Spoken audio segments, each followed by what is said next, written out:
Magandang araw po sa inyong lahat mga ka-confess. Minsan sa ating paglalakbay, ang mga pangarap na binuo natin ng kay tagal ay tila naglalaho sa isang iglap dahil sa isang pagkakamaling hindi natin inaasahan. Ang buhay ay hindi isang tuwid na daan. Puno ito ng mga liko, lubak at mga pagsubok na susukat sa ating katatagan at paninindigan. Sa likod ng bawat pagkakamali ay may aral na naghihintay at sa bawat pagbagsak ay may pagkakataong bumangon ng mas matapang at mas handa para sa kinabukasan. Ngayon, ating tunghayan ng isang kwentong hitik sa emosyon at tunay na malasakit. Paalala lang po, ang lahat ng kwentong maririnig ninyo ay pawang kathang isip lamang at ginawa para magbigay aliw at aral. Anumang pagkakatulad sa tunay na tao o pangyayari ay hindi sinasadya. Simulan na natin ang kwento. Dear Ate J, itago mo na lamang ako sa pangalang Isagani.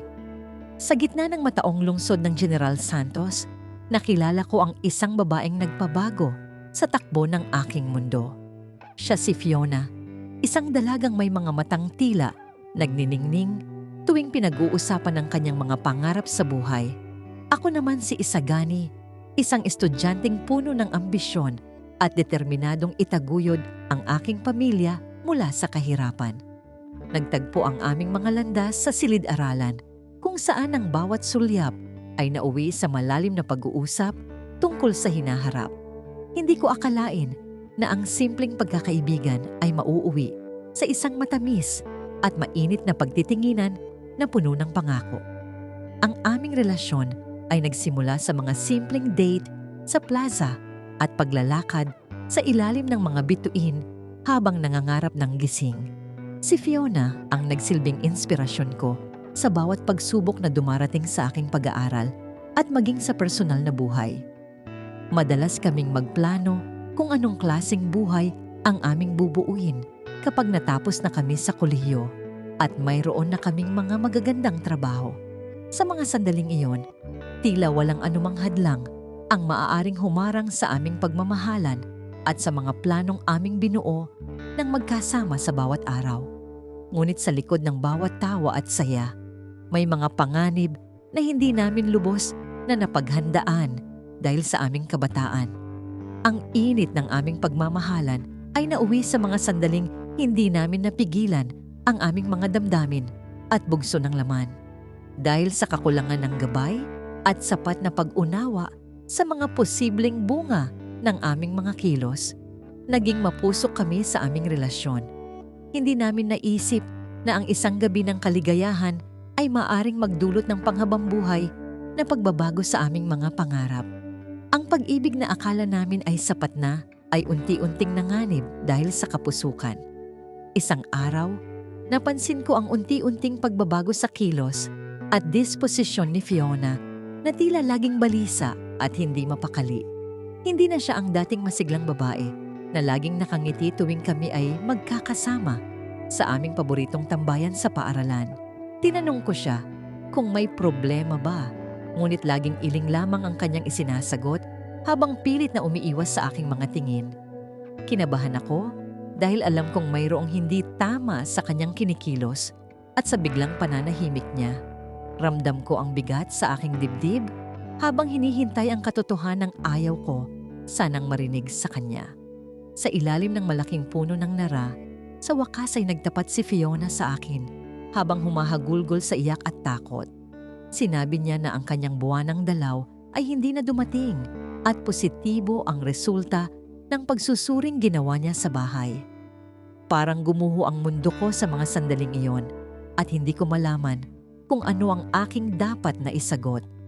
Ang matatayog na pangarap na binuo namin ay biglang naglaho at napalitan ng matinding kaba para sa aming kinabukasan.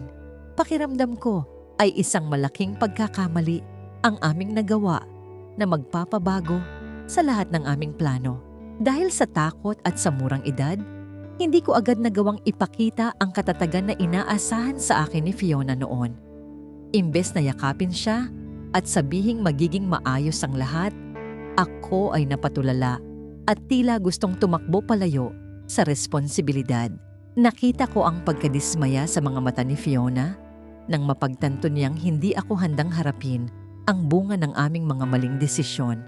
Ang aming relasyon na dati ay puno ng tamis, ay biglang nabalot ng lamig at distansya dahil sa aking naging reaksyon sa balita.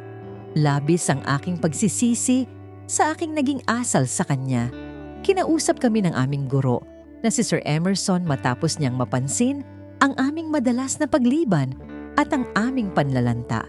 Si Sir Emerson ay kilala sa pagiging mapagmalasakit sa kanyang mga estudyante at agad niyang naramdaman na may mabigat kaming dinadala. Pinayuhan niya kami na huwag mawalan ng pag-asa at harapin ang katotohanan nang may dangal sa kabila ng aming pagkakamali. Sinabi niya na ang pagkakaroon ng anak ay isang biyaya, bagaman dumating ito sa maling panahon at sitwasyon. Ang kanyang mga salita ay nagbigay ng kaunting liwanag sa madilim naming kalagayan sa mga oras na yon. Sa huli, napagtanto ko na kailangan kong maging matapang para kay Fiona at sa aming dinadala kahit na ako ay takot. Hindi ko maaaring iwanan ang babaeng minahal ko sa gitna ng unos na kami mismo ang gumawa dahil sa kapusukan na pagpasyahan naming aminin ang lahat sa aming mga magulang kahit alam naming malaking kabiguan ang aming idudulot sa kanila. Alam naming magiging mahirap ang aming tatahakin, ngunit ito lamang ang tanging paraan upang maituwid ang aming pagkakamali. Handa na kaming harapin ang anumang paghusga at hirap na darating sa aming buhay simula sa araw na yon.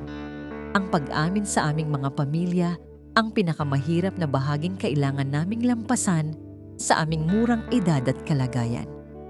Ang tatay ni Fiona na si Mang Fausto ay labis na nagalit at hindi makapaniwala sa ginawa ng kanyang paboritong anak. Gayon din ang aking ina na si Aling Hilaria na umasang ako ang mag-aangat sa amin mula sa hirap ng buhay. Ang bawat salitang binitawan nila ay tila mga saksak sa aming mga puso dahil sa sobrang sakit at kahihiyan. Gayunpaman, sa kabila ng galit, nanaig pa rin ang kanilang pagmamahal sa amin bilang kanilang mga anak na nagkamali. Lumipat kami pansamantala sa isang maliit na bayan sa Iloilo upang makaiwas sa mapanghusgang mga mata ng aming mga kakilala. Doon ay sinimulan naming harapin ang hirap ng buhay na malayo sa aming komportableng kalagayan noong kami ay nag-aaral pa. Napilitan akong huminto sa pag-aaral at kumuha ng iba't ibang trabaho upang may maipakain sa lumalaking pamilya na aking binuo. Mula sa pagiging kargador hanggang sa pagiging tindero, lahat ay pinasok ko para lamang matugunan ang aming mga pangangailangan. Mahirap, ngunit ito ang kapalit ng aming mga hindi pinag-isipang desisyon noong kami ay bata pa. Si Fiona naman, sa kabila ng hirap ng pagbubuntis, ay pilit na nagpakatatag para sa aming anak at para sa akin. Nakita ko ang kanyang sakripisyo habang tinitiis ang pagod at ang pangungulila sa kanyang dating buhay na puno ng pangarap. Madalas ko siyang makitang umiiyak ng palihim habang tinitingnan ang kanyang mga lumang libro sa paaralan na dinala namin. Nasasaktan ako para sa kanya dahil alam kong malaki ang nawala sa kanya dahil sa aming naging kapusukan sa isa't isa. Ngunit binuo namin ang aming sarili para sa kinabukasan ng aming magiging anak na parating. Dumating ang mga araw na halos wala na kaming makain dahil sa kakulangan ng aking kinikita sa mga kakarampot na trabaho. Sa mga sandaling iyon, tinulungan kami ng aking kapatid na si Ismael na nagpapadala ng kaunting tulong mula sa Maynila. Si Ismael ang naging sandigan namin at hindi niya kami hinusgahan sa kabila ng mga mali naming nagawa sa buhay. Ang kanyang tulong ay nagsilbing pag-asa sa amin na hindi kami nag-iisa sa laban na aming pinasok nang hindi handa. Dahil sa kanya, unti-unti naming naramdaman na may pagkakataon pa kaming muling makabangon at magsimula ng maayos. Isang gabi, biglang sumakit ang tiyan ni Fiona at alam naming oras na upang isilang ang aming unang anak. Wala kaming sapat na pera at malayo ang ospital mula sa aming tinutuluyan sa liblib na lugar sa Iloilo. Sa tulong ni Aling Helga, ang aming mabait na kapitbahay, ay naisagawa ang panganganak ni Fiona sa aming munting tahanan. Ang bawat sigaw ni Fiona ay tila sumusugat sa aking puso habang ako ay walang magawa kundi ang magdasal. Sa mga sandaling iyon, ang tanging hiling ko lang ay maging ligtas sila pareho sa panganib. Nang marinig ko ang unang uha ng aming anak, tila tumigil ang mundo at lahat ng pagod ay biglang napalitan ng saya. Isang malusog na sanggol na lalaki ang isinilang ni Fiona na pinangalanan naming Ethan bilang simbolo ng aming bagong simula. Sa pagkakita ko sa mukha ng aming anak, doon ko naramdaman ang tunay na bigat ng responsibilidad na nakaatang sa akin. Hindi na lamang ito tungkol sa aming dalawa ni Fiona, kundi para na rin sa kinabukasan ng munting anghel na ito. Ang aming pagkakamali ay naging isang buhay na ngayon ay dapat naming alagaan. Naging mahirap ang mga unang buwan ng pagiging magulang dahil sa puyat at sa kakulangan ng karanasan sa pag-aalaga ng sanggol. Madalas kaming magtalo ni Fiona dahil sa pagod at sa tensyon na dulot ng aming mahirap na sitwasyon sa buhay. Ngunit sa tuwing makikita namin si Ethan na mahimbing na natutulog, tila lahat ng aming problema ay unti-unting nawawala at naglalaho. Natutunan naming magpakumbaba at intindihin ang isa't isa dahil kami na lamang ang magkakampi sa labang aming pinili. Ang aming pagmamahalan ay naging mas malalim at mas matatag dahil sa mga pagsubok na ito. Unti-unti kaming nakagawa ng paraan upang makabalik sa aming mga pamilya at humingi ng tawad ng buong puso sa kanila. Sa kabutihang palad, tinanggap kaming muli ni Mang Fausto at Aling Hilaria nang makita nila ang aming pagsisikap na maging mabuting magulang. Pinayagan nila kaming manirahan sa kanila habang unti-unti kaming bumabangon at naghahanap ng mas matatag na trabaho para sa aming anak. Doon namin napatunayan na ang pamilya ay laging naroon upang umalalay sa kahit anong pagkakamali na aming magagawa. Ang kanilang pagtanggap ay ang pinakamagandang regalo na aming natanggap. Lumipas ang ilang taon at unti-unti na kaming nakaahon sa hirap ng buhay dahil sa aming pagpupursige at tiyaga.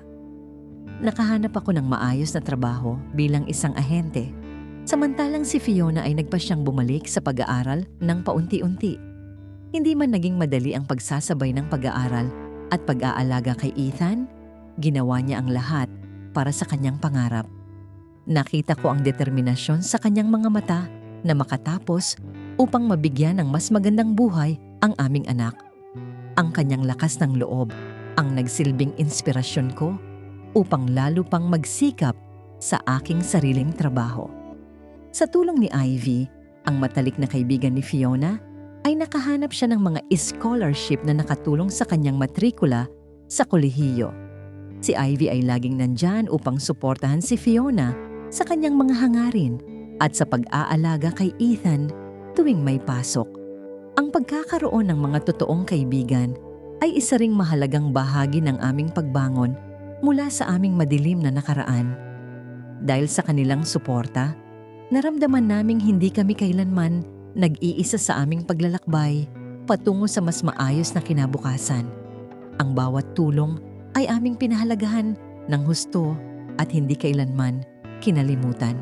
Si Ethan ay lumaking isang matalino at masunuring bata na laging nagbibigay ng saya sa aming tahanan sa bawat araw. Siya ang aming naging lakas sa mga panahong tila gusto na naming sumuko dahil sa bigat ng aming mga pinagdadaanan. Sa bawat medalya na kanyang nauuwi mula sa paaralan, nararamdaman namin na nagbubunga na ang lahat ng aming mga sakripisyo. Ang kanyang tagumpay ay tagumpay din naming dalawa ni Fiona bilang kanyang mga magulang na naging mapusok noon. Ang pagkakamali namin noon ay naging instrumento upang kami ay maging mas mabuting bersyon ng aming mga sarili. Isang hapon sa tabing dagat ng Sarangani, nagmuni-muni kami ni Fiona tungkol sa aming mga naging karanasan sa mga nakaraang taon.